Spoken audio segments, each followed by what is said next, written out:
जब हम कैलाश पर्वत की ओर देखते हैं तो उस समय हमारे मन में बहुत से प्रश्न उठते हैं कि शंकर भगवान अपना घर कैलाश पर्वत को ही क्यों बनाए। दुनिया की सबसे ऊंची चोटी माउंट एवरेस्ट को भी बना सकते थे। तो चलिए जानते हैं कि शंकर भगवान कैलाश पर्वत को अपना स्थान क्यों चुनते हैं और इस चुनाव के पीछे का क्या रहस्य है।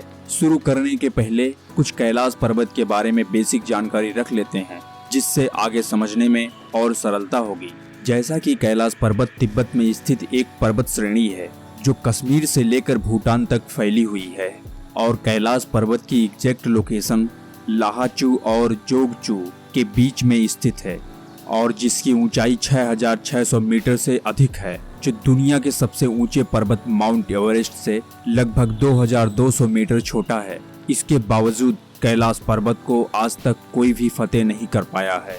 इन्हीं कारणों से यह पर्वत दुनिया के लिए आस्था का वह विषय बना हुआ है जिसे सुलझाने में निरंतर प्रयत्न जारी है। तो आइए अब कारणों को समझते हैं जिनके कारण से भगवान शिव ने कैलाश पर्वत को अपना घर चुना है।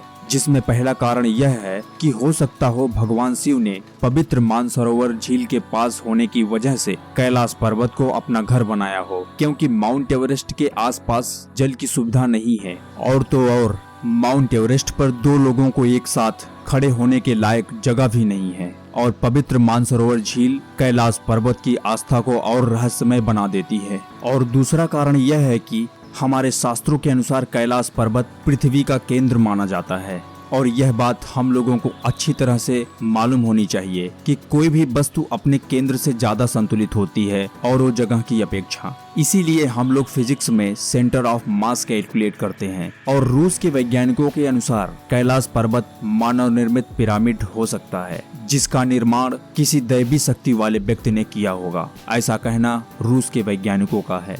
और तीसरा कारण यह है कि हमारा कैलाश पर्वत शिवलिंग के आकार का दिखता है, जो स्वर्ग का द्वार भी माना जाता है, क्योंकि हमारे शास्त्रों में जब स्वर्ग जाने की बात होती है तो उस समय भगवान शंकर जी का जिक्र जरूर होता है कि बिना शंकर भगवान की आज्ञा से कोई भी व्यक्ति स्वर्ग नहीं जा सकता है। इसीलिए इस पर्वत को स्वर्ग का द्वार कहा जाता है और इस बात का जिक्र हमारे महाभारत में भी हुआ है। जब अर्जुन को दिव्यास्त्र की खोज के लिए भगवान श्री कृष्ण स्वर्ग जाने की सलाह देते हैं तो उस समय अर्जुन सबसे पहले भगवान भोलेनाथ की तपस्या करते हैं और फिर अर्जुन की तपस्या से भगवान भोलेनाथ प्रसन्न होकर आज्ञा देते हैं, तब अर्जुन स्वर्ग तक पहुंच पाते हैं। और चौथा कारण यह है कि कैलाश पर्वत मृत्युलोक और स्वर्गलोक के बीच की वह दीवार है जो दोनों लोकों को दो भागों में विभाजित करती है और यही कारण है जो आज तक कैलाश पर्वत अजेय है, जिसे कोई फतेह नहीं कर पाया है।